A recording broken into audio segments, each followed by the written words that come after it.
అటు సెంట్రల్ సర్కార్లు ఉన్న కమలం పువ్వు పార్టీ, ఇటు రాష్ట్ర సర్కార్లో ఉన్న షెయి పార్టీ రెండు కూడా దున్నపోతు మీద వానబడ్డట్టే చేస్తున్నాయట. ఎందుకట్లా అంటే రెండు పార్టీలు రైతుల బాధలు పట్టించుకుంటలేవట. అంత పట్టింపు లేకుండా ఉన్నాయని అంత పక్కాగా ఎవరు చెప్తున్నారే బాలన్న? అన్నదాతలేనా అంటే ఈనుండ్రి మీరు కూడా. అయ్యా కేటీఆర్ సారు, రెండు పార్టీల మీద మీ కారు కూతలు మొదలు పెట్టుండ్రి. ప్రజా సమస్యల పరిష్కారానికి, రైతుల సమస్యల పరిష్కారానికి పోరాటం తప్ప వేరే మార్గం లేదు. ఈ ప్రభుత్వాలు మరి ఎట్లున్నాయంటే దున్నపోతు మీద వాన పడితే కూడా ఎట్లయితే దున్నపోతు కదలదో అట్లనే కేంద్ర రాష్ట్ర ప్రభుత్వాలు ఉన్నాయి. ఇద్దరి వల్ల, ఒకళ్ళ వల్ల కాదు, ఇద్దరి వల్ల ఈ సమస్య వచ్చింది మనకు.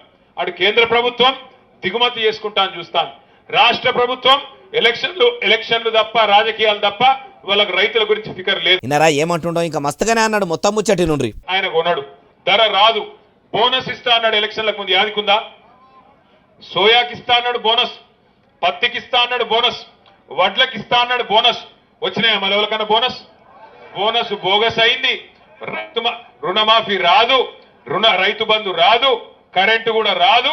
ఆఖరికి కష్టపడి పండిస్తే పంట కొనేటోడు కూడా లేడు. అయ్యా మరి ఎవరు అధికారంలో ఉంటే రైతులకు రందిపోతుంది. అందుకే మీరు ఒక్కటే యాది పెట్టుకొని, కడుపులో రైతు మీద ప్రేమ ఉండి గుండెల నిండా రైతు అనే ఒక అభిమానం ఉన్నోడే నాయకుడైతేనే రాష్ట్రం బాగుంటుంది తప్ప ఇసంటోళ్లతో కాదు. కానీ వీళ్ళ మెడలు వంచాలంటే తప్పకుండా మనం కదలాలే.